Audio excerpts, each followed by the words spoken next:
Well, this is the Tuesday workshop where we discuss all things entrepreneurial life and business.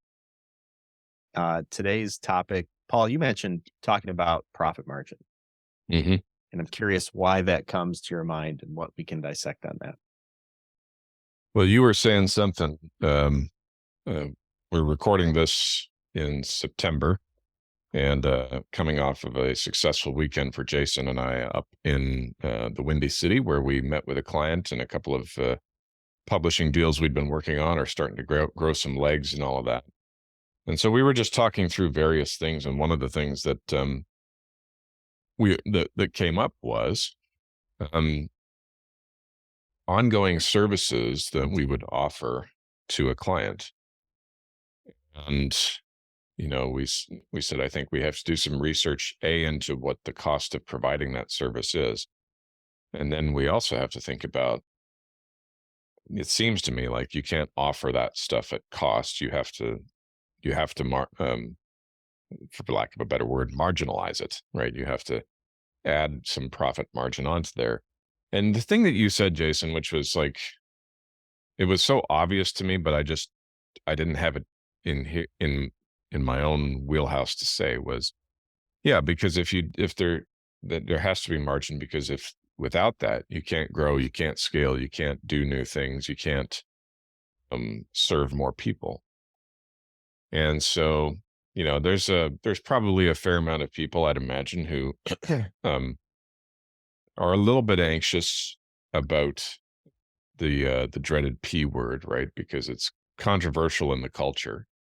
But the reality is, of course, that if you're not earning a profit, you may as well not even be in business. If you can't, if you can't, as a byproduct of serving your customers, if you can't take home an income and then build on the success that you've already achieved, right? Um, what's the point of it? You may as well just go get a job. Mm.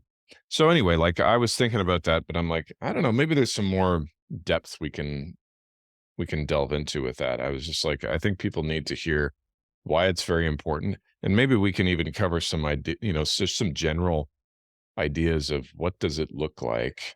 What are some, maybe even some numbers, some approximate numbers that are suitable to, to constitute a margin that is sustainable, that allows you to grow and scale and replicate and make investments and build your team, all these things that, successful businesses do. And we sit there and wonder, how do they do them? Well, this is one of the ways they do them. It's not the only way, obviously, but it doesn't happen without it. So there we go.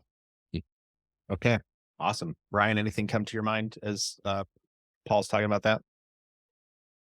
Um, I think it would be really thoughtful to think about like how to formulate margins, like what entrepreneurs should consider when they're trying to think about like what their margin should be.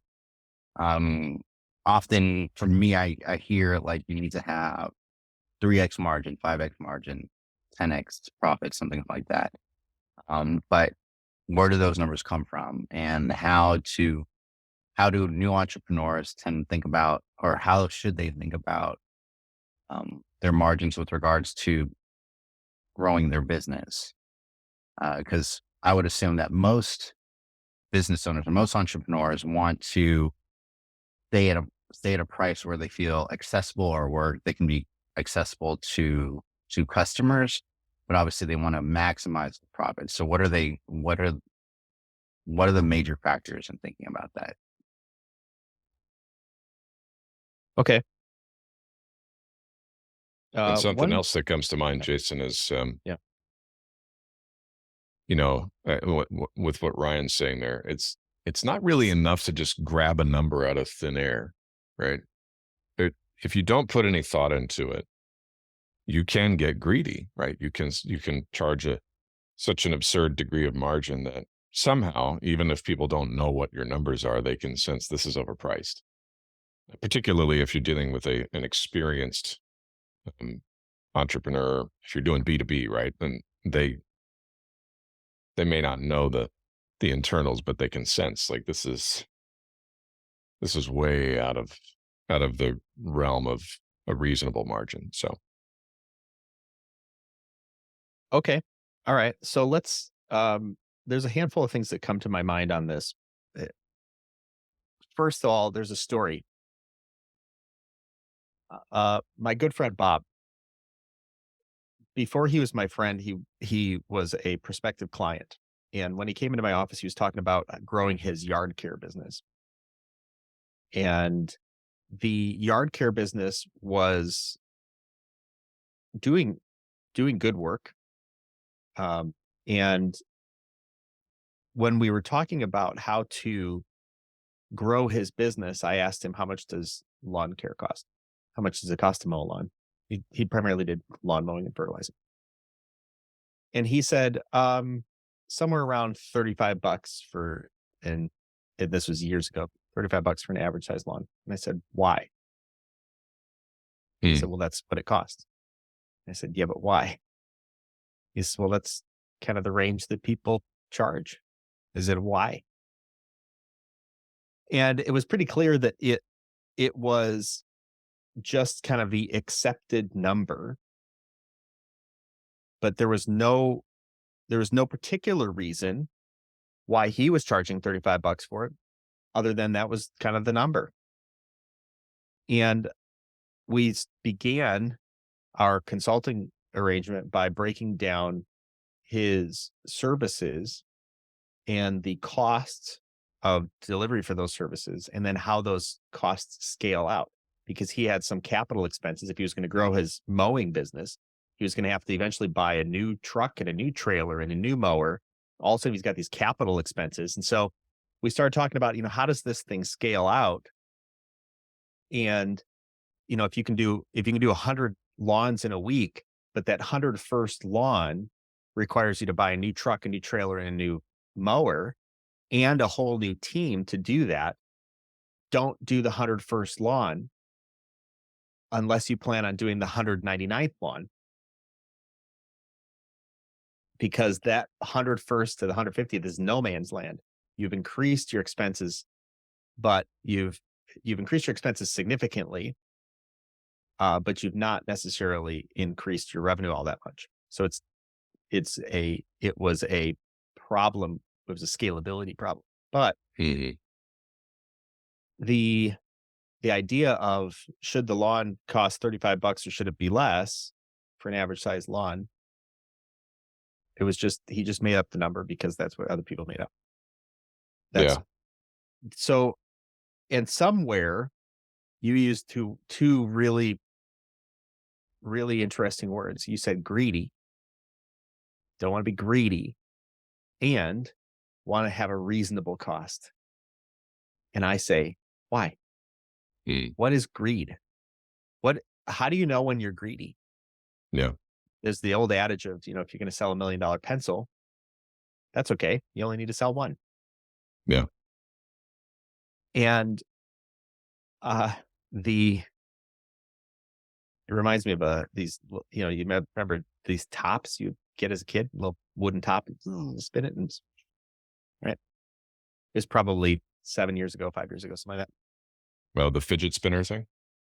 Yeah, yeah. I saw a company selling these highly machined, like beautiful tops made out of all sorts of different metals. Like, you could buy the bronze one, you could buy the brass one, you could buy the stainless steel, you could buy the, whatever and they were uh highly machined, um very exact tops for adults, and they were charging 150 bucks for a top or whatever. Hmm, Who would buy that? Well, all sorts of people. yeah, Are they being greedy? Not necessarily. They're just they know their market. yeah, And so I think that a lot of people, it brings me back to this idea that when people are pricing things, many times I've heard, well, I want to make it affordable to people. Affordable to who? hmm, Affordable to the people who are living your life, or affordable to the person who's living the life that you want to have? Affordable to the person who, doesn't mind dropping $250 for a steak dinner and drinks for two, or the person who balks at $50 for a steak dinner for two? Yeah. Who are you talking to? Who are you trying to serve? And how do you justify that? And that's where value comes in. And so from Yeah. a consultant, I can't remember who it was, what consulting company did this, but they began their consulting arrangements by saying, listen, what we can guarantee you is you're going to pay less to us than the value that you're going to get. So let's just figure out all the things we can do for you. Let's solve all of those problems and you will be further ahead.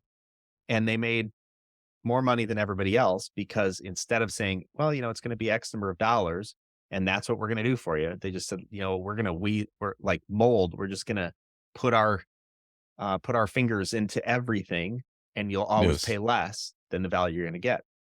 And why not? So I think when we start talking about words like affordable, reasonable, greedy, we are passing judgment on our price that is based on our own experience. Hmm. And if we lived a different life, that would be a different number that we'd come to that is affordable, reasonable, or greedy. Yeah. So be aware that you are, first of all, passing judgment on your product or service that is only based on first and foremost, it's only based on your own experience. Yeah. While at the same time, um, as the Constitution would say, having a decent respect to the opinions of mankind, and realizing if you're going to charge $500,000 for a fidget spinner, you better make sure it's worth $500,000. You better make sure it has that degree of value to it. It's made out of Yeah. 24 karat gold. It's indestructible. It belonged to a super famous person, right?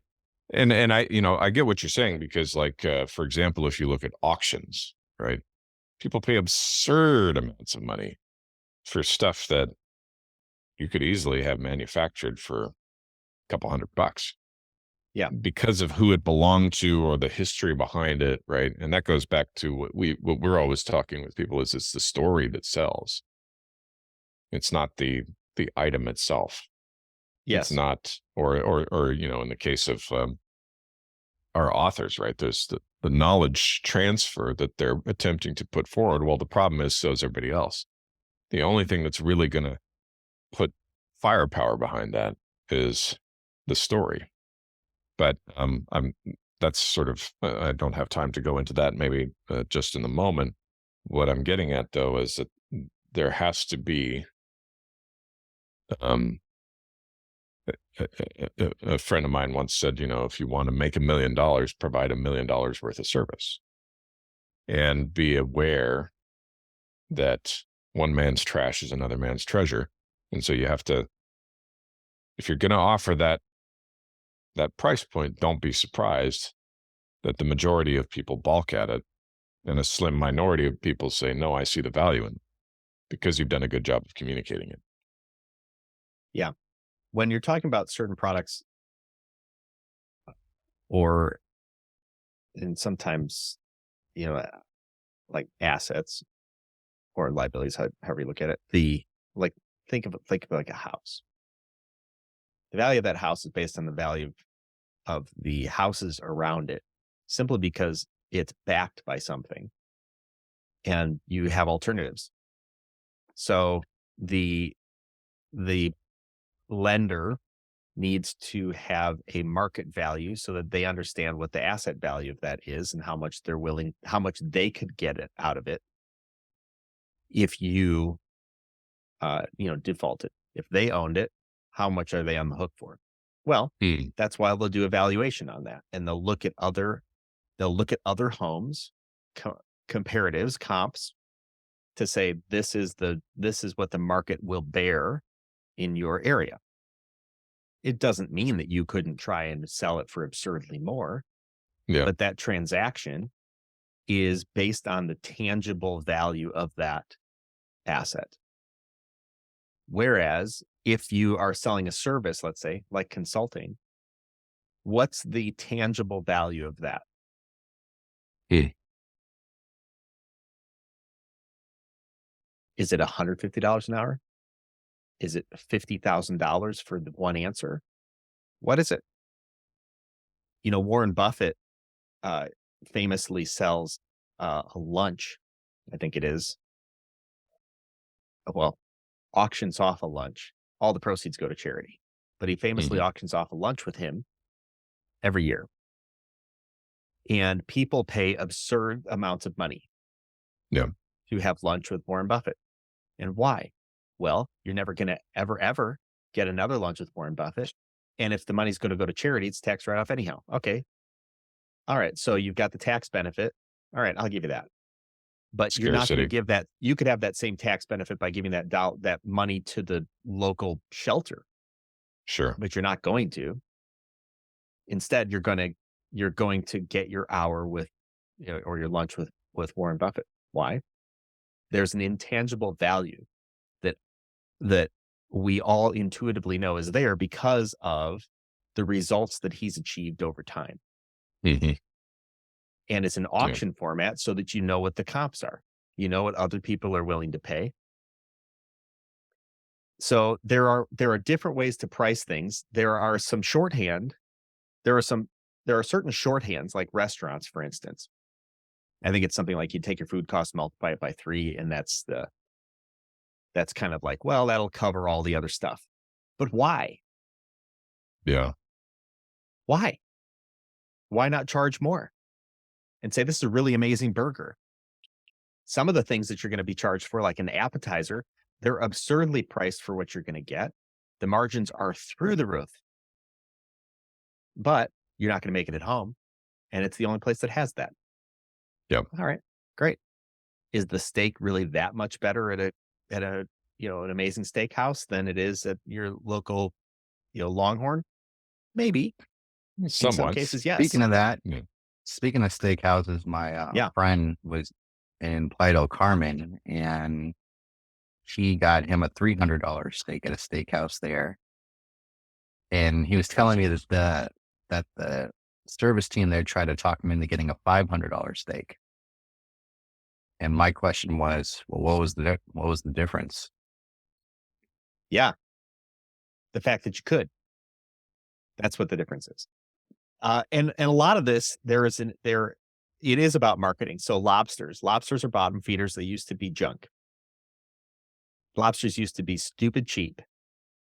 They were the trash of the sea because they just go off and they're bottom feeders.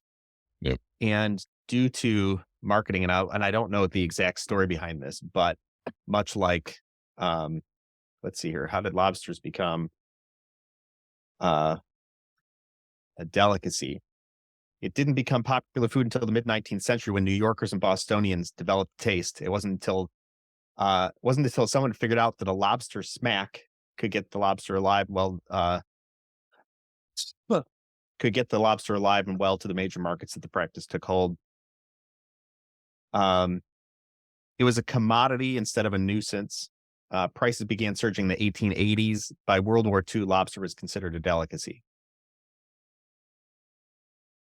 That's something that sort of makes me think of diamonds too, right?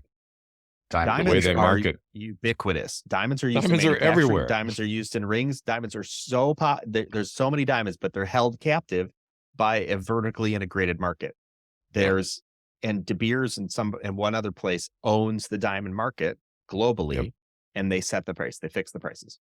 And it's And always they- and they come up with this like, well, a diamond is forever. So is cubic zirconia. Yeah. So is And a diamonds are- ruby. So let's say an entrepreneur is selling a product. Let's say they're selling a pencil. Yeah. Per unit, how much times profit should they be thinking about so that they can maintain and grow their business if they're selling? Well, let's make it let's make it more less tiny, but let's say they're selling let's say they're selling, um, let's say they're selling lights or something like, let's say they're selling chairs, right? Like a lazy boy, right? And let's say it costs them about $200 to make with everything in place and all that stuff. It costs them $200 to make a lazy boy chair. How much times profit should they be thinking about in order to maintain and run their business? Like, is there a guideline to this, or is this something that's case by case? There are industry averages for every industry. Mhm. So restaurants famously are very low margin. There are coffee shops famously pretty high margins. Uh, the average, I think, for a lot of industries is like the 20 to 30%, but um, it's pretty. That's average. If you look across the greater, like the span, there's going to be some very high margin companies because they've done a good job separating themselves very distinctively based on design or branding. And then there's going to be very low margin because they're based on quantity and they're just pumping things out. And then there's going to be some that are kind of in the middle. Like IKEA is not a very low margin company, but they've figured out how to package and distribute their goods in such a way that they can get it to the end user less expensively than other companies can. And so Yeah. they now have volume, but they can maintain some of their margins.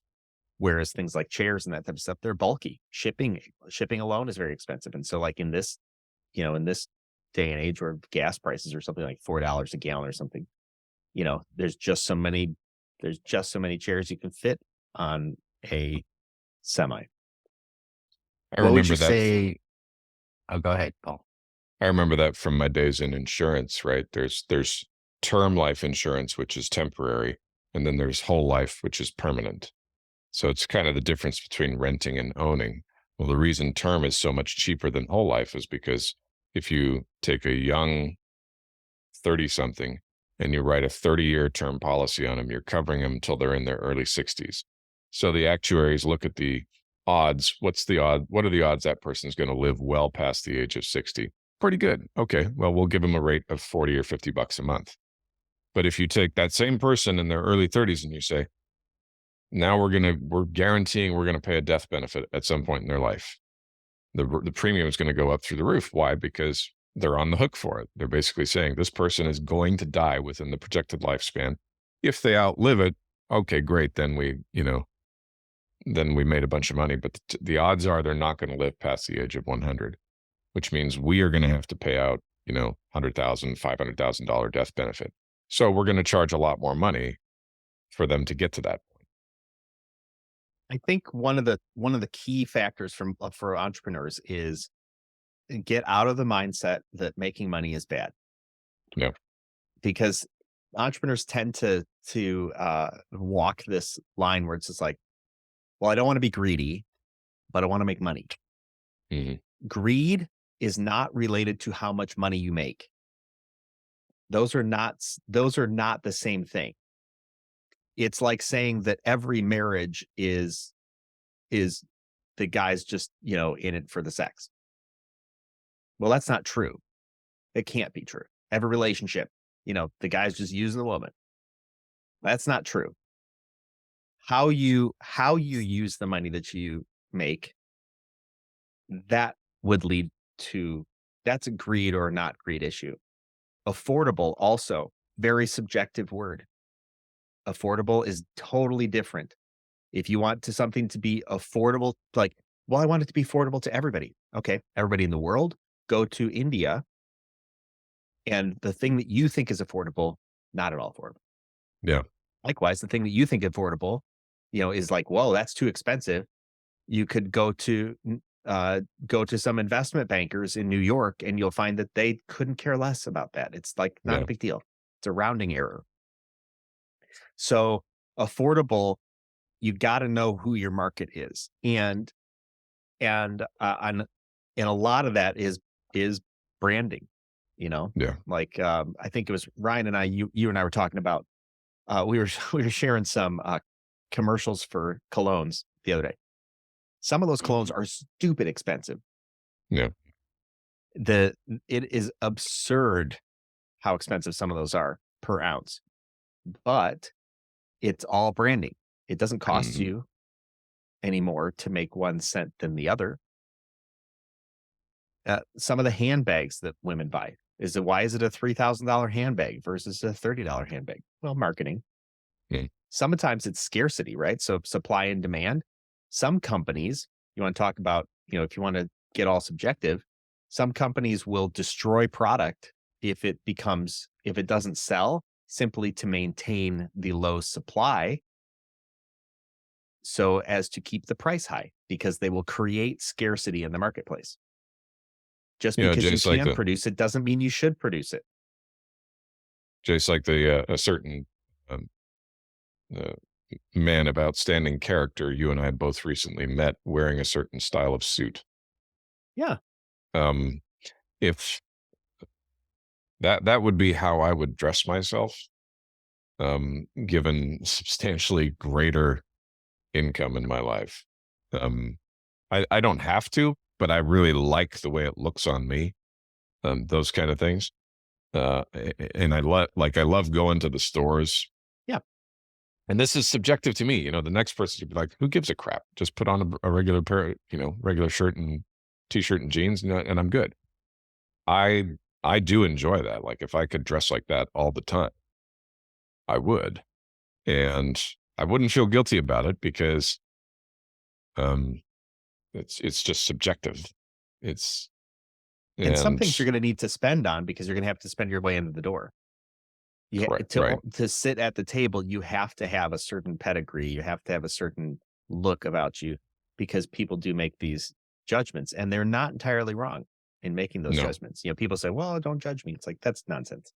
Everybody judges everything all the time. It's fine. yeah, And so, like, and I've done the whole custom, the custom clothing thing, and there are certain things that it's worth it. Like it's worth it to sometimes get a nice custom dress shirt.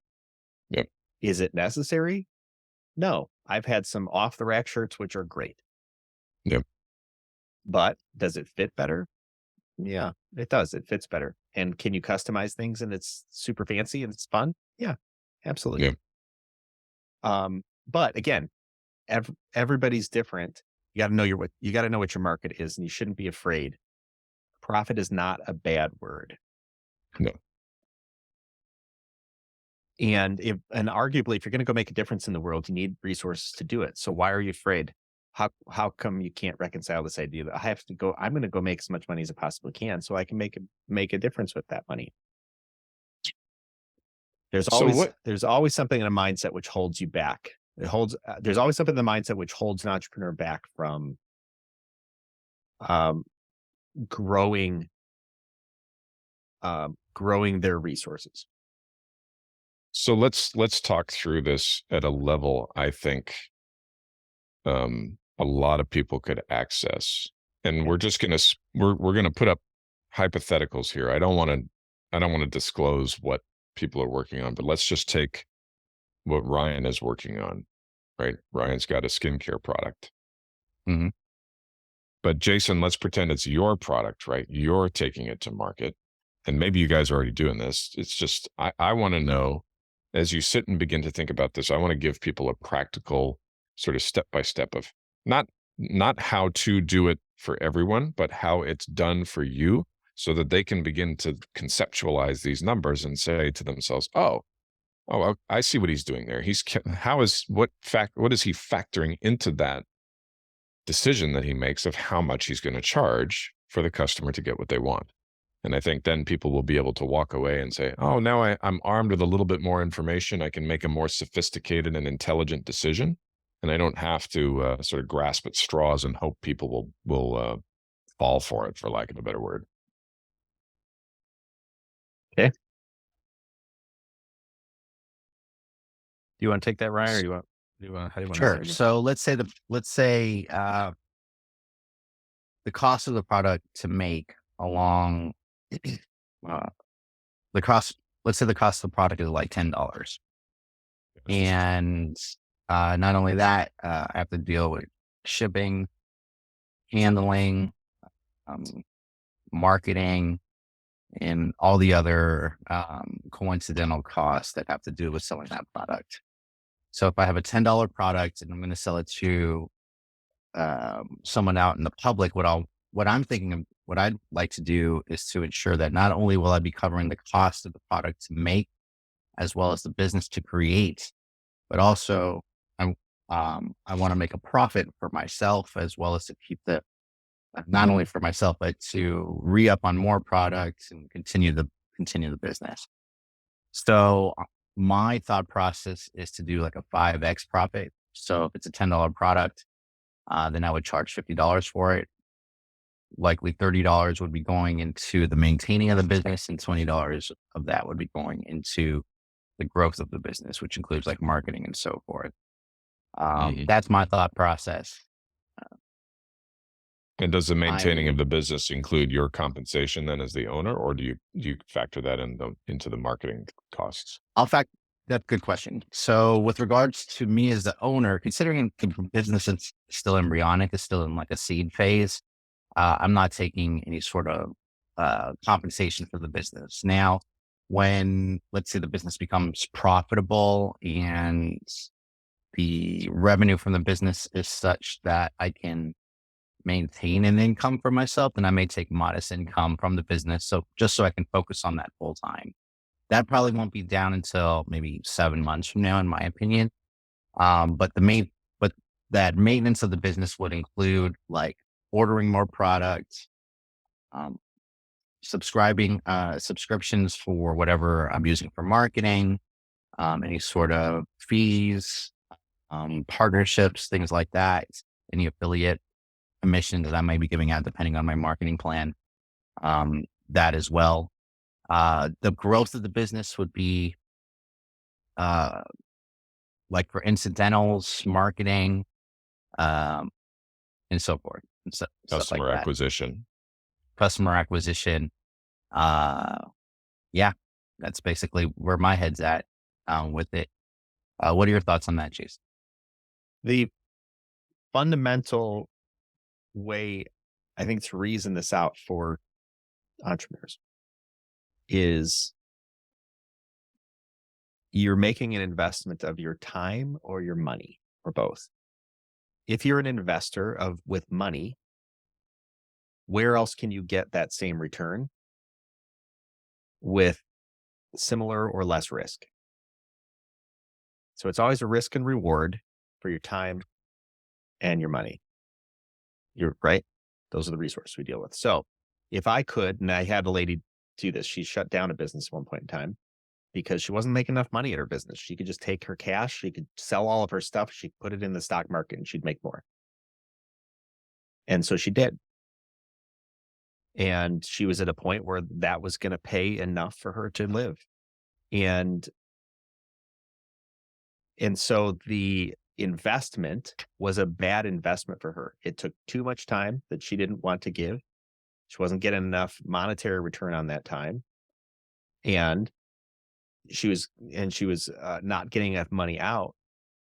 So sell this asset, sell my stuff and put it into the alternative, right? The comparative.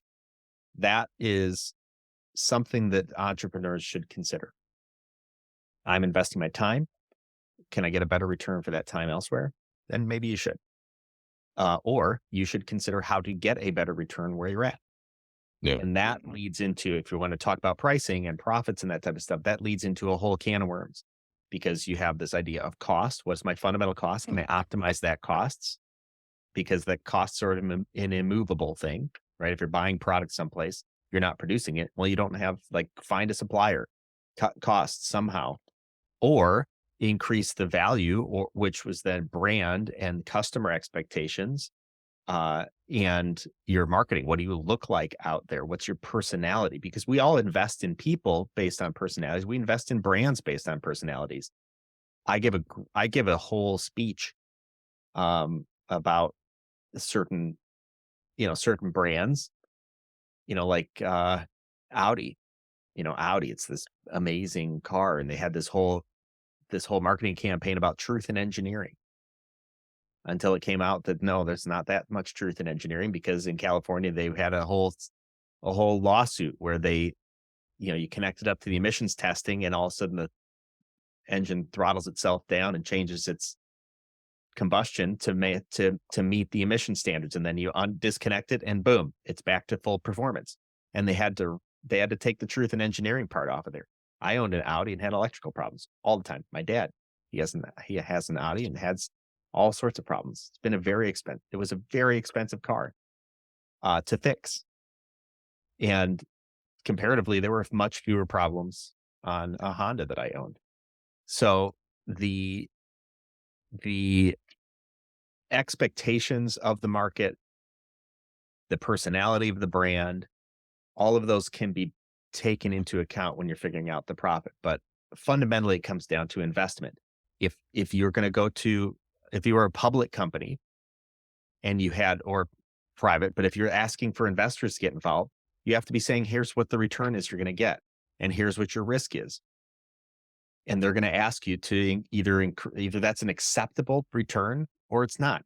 And you'll have to figure out your pricing and your distribution and your cost structures, which includes the stuff that you have to buy and the people that you have to employ to use that stuff to produce your product, to be able to get the return that your investors are willing to settle for. If entrepreneurs looked at their businesses from that perspective, they would run their businesses differently.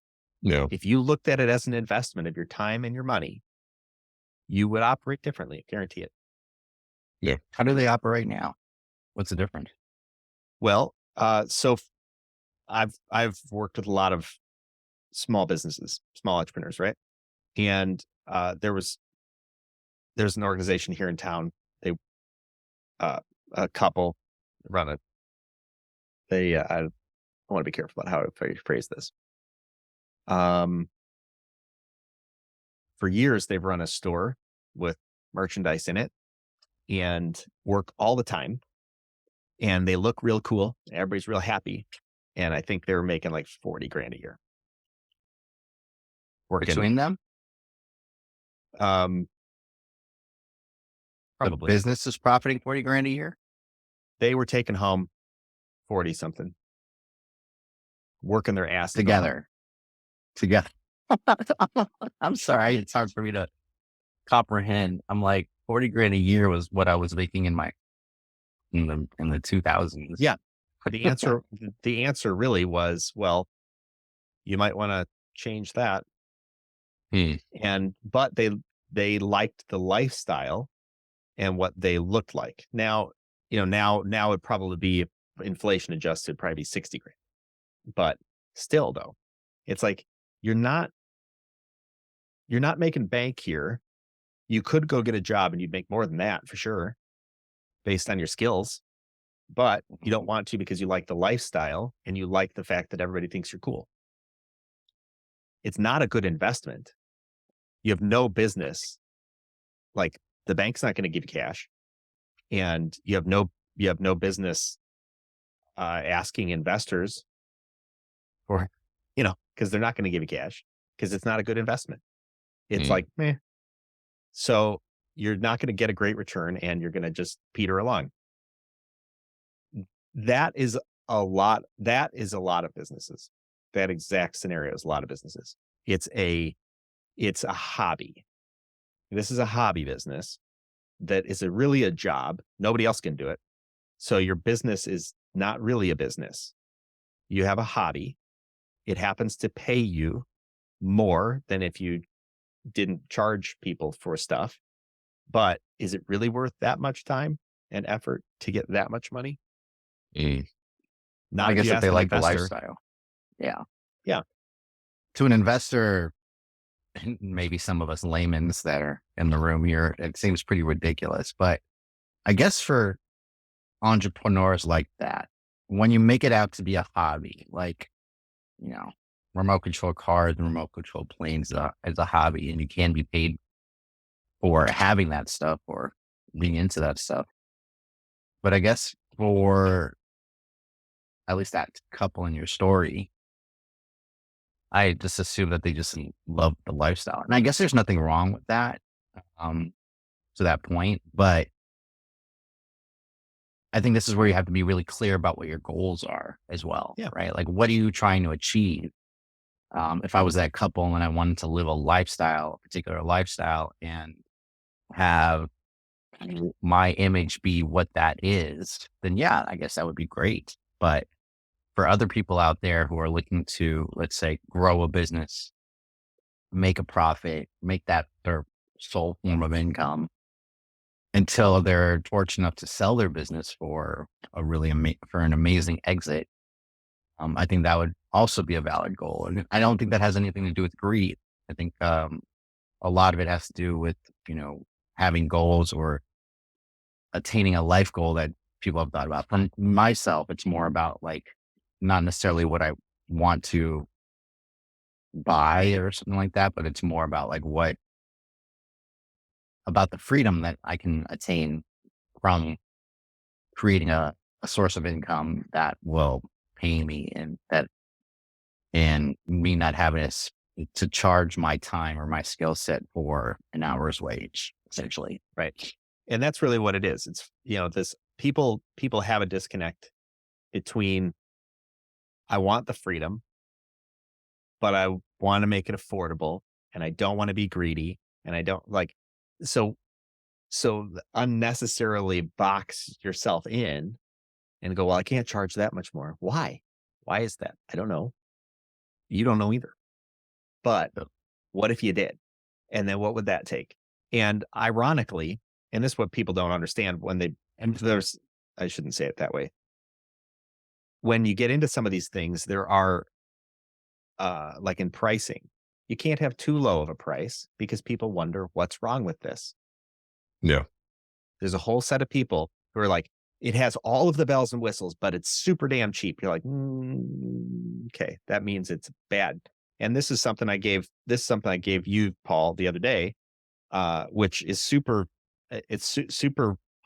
super valuable to think about. Oops. Wow. My writing is so bad today. Um, While you're doing that, the new couple things have happened in the business world today that I think are really interesting. Maybe we can touch on in our last few minutes. But the first thing is that the WWE and the UFC have merged, and their merge is complete. So now they're one company. And I think that's really interesting. that makes The sense. same thing as the new iPhone came out. Oh, The new yeah. iPhone 15 came out. The iPhone 15 came out.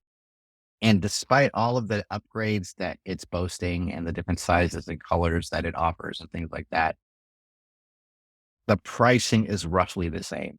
The lowest iPhone 15 you can get apparently $700 to $800, and the most expensive ranges around maybe $1,300 to $1,500. Um, so I thought that was interesting considering that we're talking about profit, because when you think about companies like two companies that are perceptively diametrically opposed. For example, you have a company like UFC, which is real fighting in a real cage match, and people get really injured, versus a company like the WWE, which is sports entertainment, which is scripted for the most part. And then the UFC is unscripted, and now they've merged entities. So you wonder, like, how is a company like that going to take that type of merger and then create like this profit? And then you have the iPhone 15 that's come out, and this is the 15th version of the iPhone. I mean, despite all the subversions. Yeah. And so what is the idea for these new phones to come out with all these new upgrades, and then still keeping that pricing to a point that's accessible to the public? And to your point, Jason, I would assume that has a lot to do with the company's goals of being able to get these phones out there, making this hardware sticky amongst the populace. And yeah, to that point, also, they probably figured out how to make these things super cheap in order for us to be able to afford them, at least in the United States. Also, to that point, about the iPhone, they're releasing it in they're releasing the iPhone that was made in India at the same time. So people in India can have access to the iPhone 15 at the same time as we are getting access as well. I think it's also pretty interesting. Yeah, the iPhone has always had solid margins from a production standpoint, but the margins are even better once you look at the rest of the ecosystem. Because when you have all of your stuff on Apple, you're not going to leave the ecosystem, and they make a ton of money on That's, that's on the neat. App Store. And then think of storage. Storage is super cheap, but they charge you for storage and all this other stuff. Over time, data just increases, right? The stuff that you need to store, it just increases and the Yeah. capabilities increase. And again, the it's like having business management software, like an ERP system, the system that runs your whole business. As soon as if you have an operating business and you've got software that runs that, it's like to change that is like trying to change the tires on a moving truck. Yeah. Yep. How would you do it? Right? It's like, oh shit. Now I gotta like everybody to the right, to the right of the truck so we can lift that one tire off. Don't move it. And we're trying, right? It's super painful. Nobody does it, which is why, like Windows, for instance, there are still companies that support like not Windows, Windows, it's not XP. XP's Windows gone, 10. but Windows 10, I think it is, right? Because they can't move them off Yeah. because it's so incredibly expensive for these businesses to move off. And so they just continue to patch and they don't upgrade their software. Which, if you look back at well, that business is a low margin business like retail or something like that. It's a low margin business. And so they're not going to spend all the money to upgrade these things. And so they're already, they're still sticking on these like green screen terminal things. And it's like, well, that's the way it is. Windows actually tried to get everybody to move off at one point in time. And a bunch of major corporations were like, no, we're not doing this. It's going to cost us hundreds of millions of dollars because now we have a hardware issue in a combination with a software issue and a tech issue and we can't change the tires on this moving bus. Right. So these things become multifaceted, which leads us back into you have to make a profit because you have to afford you have to afford the future. And that's where Yeah. profit allows you to afford the future because you're going to have to overcome inflation. For one, you have to make more profit than what your inflation is. You're going to have to give a profit back to your investors or to yourself, or you shouldn't be doing this business. You're going to do a different business. And that then, if you want to make more profit, if you want to charge, you might have to charge a higher price. You're going to have to reduce your cost. And to be able to do that, you're either going to have to become really good at sourcing or manufacturing, or you're going to have to become really good at marketing. And when you boil it down like that, it's like, oh, that's kind of simple. So there are some fundamentals. Here's another fundamental. And I know we're butting up our last minutes here, but here's another fundamental. There's a little triangle. And sorry for the bad Time, handwriting money, there, but quality. time, quality, and money you can only ever have two. And too many entrepreneurs are like, we're going to do it really fast and really good and really cheap. It's like, no, you're not. It's not possible. You can do it really fast and really well. It's going to cost you a lot. You can do it really cheap and really fast, and it's going to cost you in quality. You could do it you could do it really well and really inexpensive, and it's going to take a long time. So time, quality, or money, because there is the principle at work of supply and demand, and those move independently. So, or not independently, they move in a connected fashion. So pricing, and there are ways to there are a lot of things to think about, but when you get into the detail of it, but fundamentally, don't be afraid of making money. And you have got to look at the investment on this. At the end of the day, is it going to make it significant? Is the investment going to be worth it in your time or your resources? And if it's not, go do something different or figure it out. And that means you're probably gonna have to talk to somebody who knows what they're doing.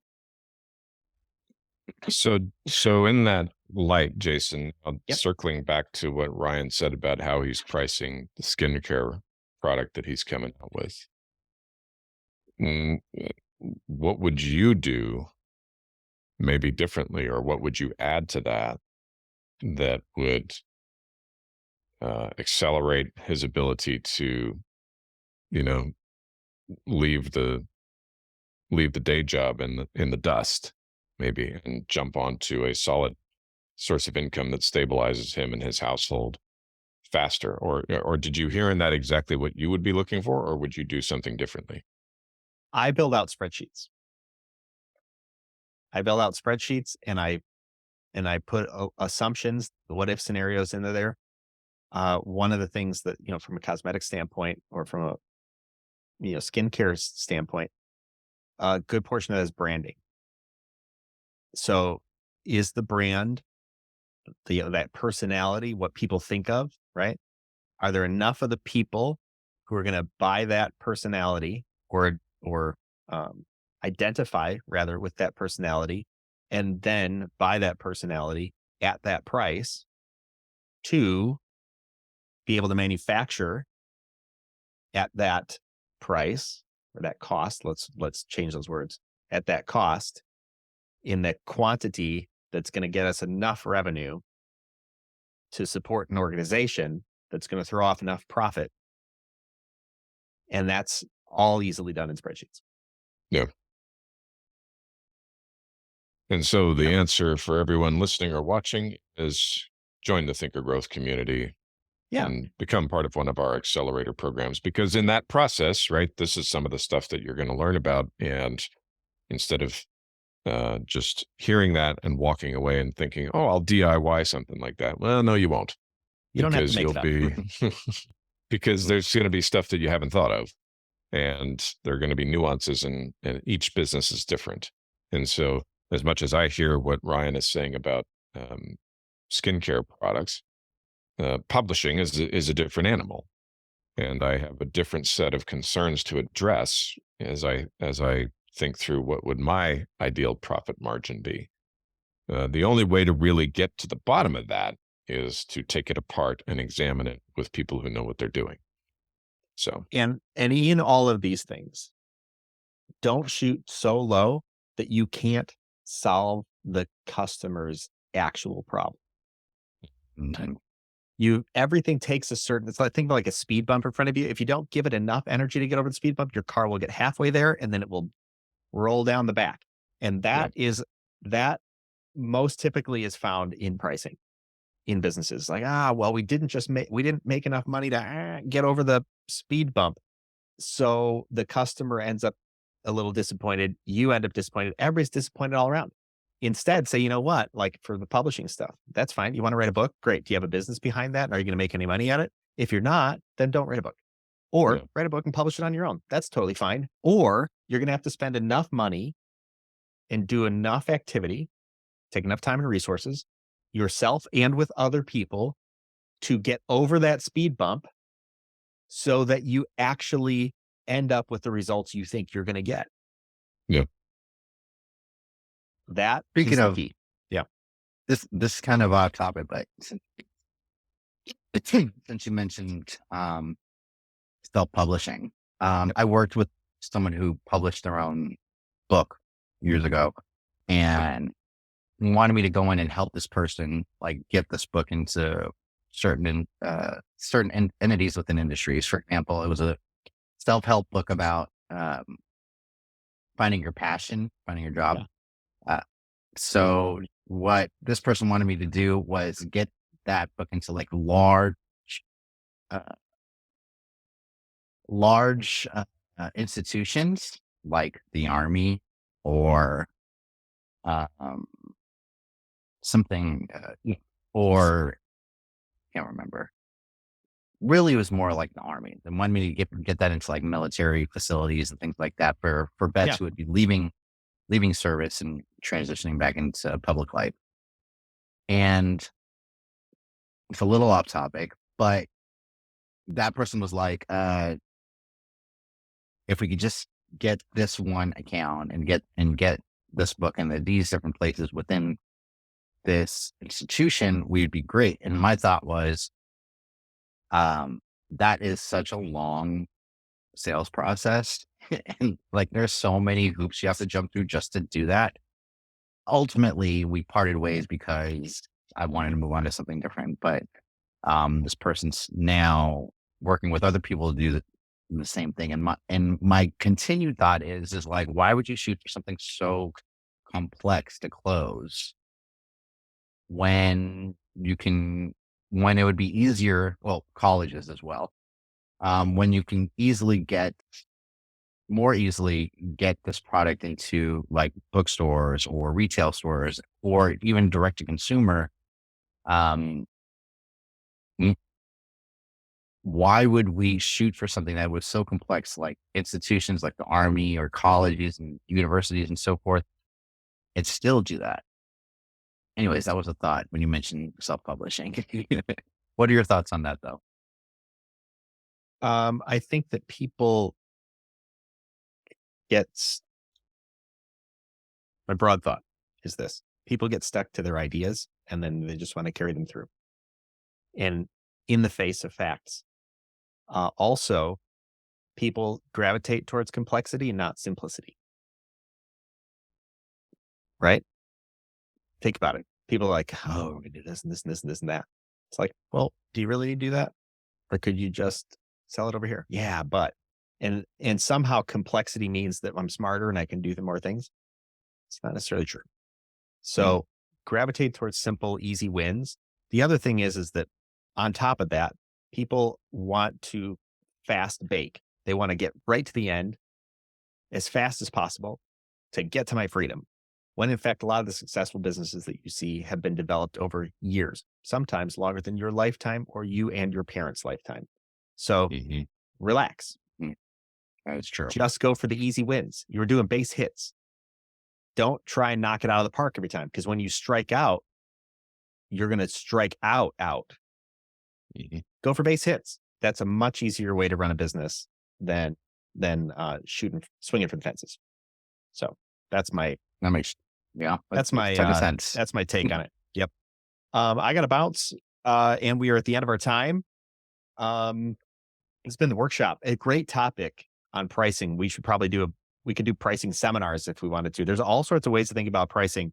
But if you have a question on pricing and how you should or could price your product and what that means, and how we want to think about profit margin, um, ask it in the community, and we will answer it here on the workshop. Gentlemen, it's been a pleasure. Been great. Always. Good to see you Thanks again. for thanks for showing your faces today. Appreciate it. And I'll say hi to Naomi. We're missing her today. Whenever another one of our faculty members here on the workshop with Thinker Growth Community. We'll see you next Tuesday. See you then. Peace.